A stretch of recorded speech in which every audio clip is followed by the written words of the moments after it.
Salut à tous, c'est Maniture.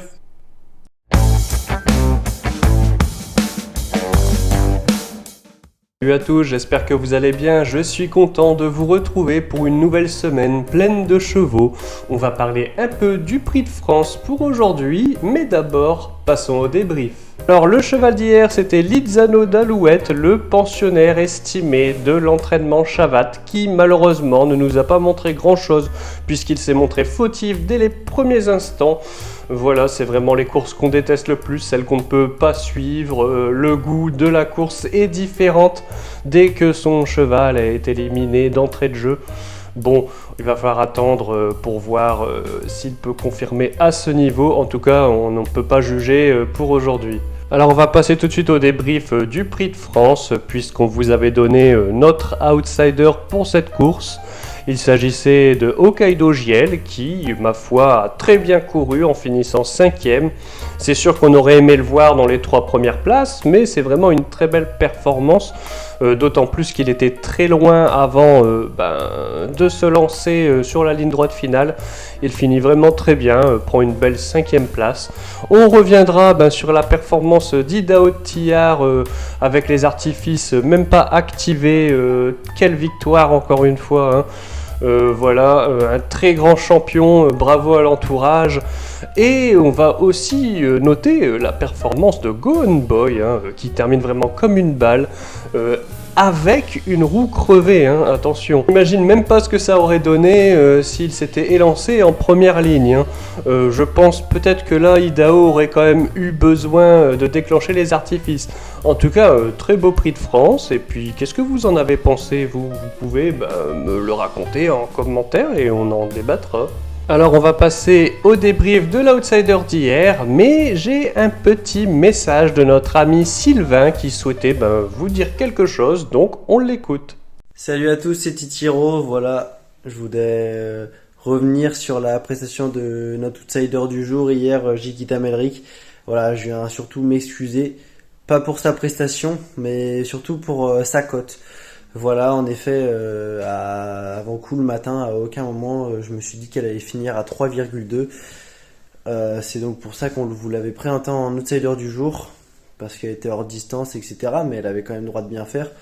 3,2, j'ai trouvé ça assez excessif, notamment dans la vidéo hier. Je vous ai dit que si la cote était très basse, prenez quand même des pincettes, faites attention. Bon, ça n'a pas manqué et c'est montré fautive. Voilà, je voudrais m'excuser pour la cote et Manu va vous présenter un outsider du jour qui devrait être bien mieux aujourd'hui. Et voilà, message transmis à sa demande. Bon, moi ce que j'en pense c'est qu'il n'était pas obligé de le faire, donc on va dire qu'on l'excuse. Allez, on passe au cheval du jour et je tiens à vous prévenir, on a décidé de frapper fort aujourd'hui. Et oui, nous n'avons pas pris de favori pour le cheval du jour, comme quoi c'est possible. Nous allons en direction d'Agen-le-Passage dans la Réunion 3, dans la course 2. Ce sera le numéro 13, Gypsho-Skill. Alors Gypsho-Skill, c'est un pensionnaire entraîné par Noël Langlois. Et ce qui est assez amusant, c'est qu'aujourd'hui c'est le prix Esperanza Idol. Donc il s'agit de l'entraîneur d'Esperanza Idol, nul autre. Et il sera monté par Tristan Bord qui connaît assez bien ce cheval. Alors c'est quand même un cheval de qualité parce qu'il avait déjà gagné à Vincennes, il me semble, pour sa seule apparition là-bas. Alors je me trompe peut-être, mais en tout cas il a gagné là-bas face à un Mottier très en vue la dernière fois. Et dernièrement il faisait sa rentrée à Toulouse où il avait plutôt bien couru, il n'était pas battu mais s'est montré fautif. Voilà, c'est un petit peu son péché mignon. On espère qu'aujourd'hui, il se montrera tout le long dans de bonnes allures.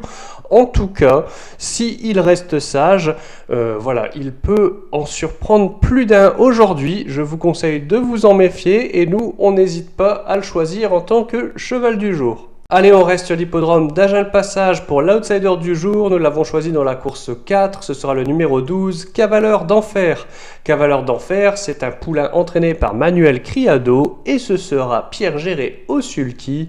Alors c'est un très bon poulain parce qu'en pas moins de 5 sorties, il compte déjà 2 victoires et 2 places. Franchement, c'est vraiment pas mal. Je pense qu'il faut le reprendre en confiance malgré sa récente disqualification. Aujourd'hui, il sera déféré pour la première fois. Je pense qu'on peut expliquer sa cote élevée. Il est à l'heure actuelle à 22 contre 1. On espère que ça va se maintenir d'ailleurs. On peut l'expliquer donc par la présence de poulains assez en vue tels que Kaiser Begonia par exemple, hein, et par le fait qu'il s'élance en seconde ligne.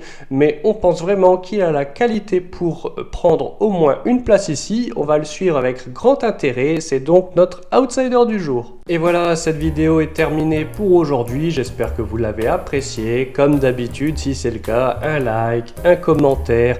N'hésitez pas à nous clasher si vous n'aimez pas nos chevaux ou à nous critiquer s'ils ne font pas l'arrivée. On va bien s'amuser. Moi, j'adore vous répondre. Je pense que vous avez commencé à le remarquer.